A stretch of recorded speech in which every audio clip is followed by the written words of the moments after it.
God can never visit a man who is not prepared to meet him. So on which grounds should God visit a man?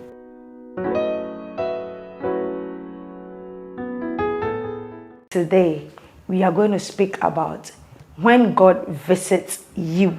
I mean you. When God visits you. By Pastor Chris Oyakhilome. Pastor Chris is a global preacher and the founder of the Believers Love World International, shortly called the Christ Embassy. His rhapsody have been a blessing, which is written over 50 plus languages and is still being a blessing to people. When God visits you, there have been a lot of questions around the globe that says, can God visit a man? What are the benefits when God visits a man? What is the proof that God has visited a man? And this is the answers to the worst question. When God visits a man. You see, God can never visit a man who is not prepared to meet him. So on which grounds should God visit a man? God visits a man who is desiring for him, who is in expectance for him.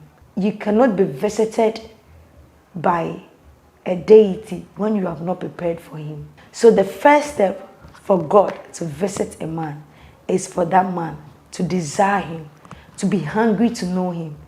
Paul said that I may know him and the power of his resurrection. One, we have to know him. Two, there must be a call to prayer. You just don't get hungry over something. Get hungry, then two, move to a place of prayer.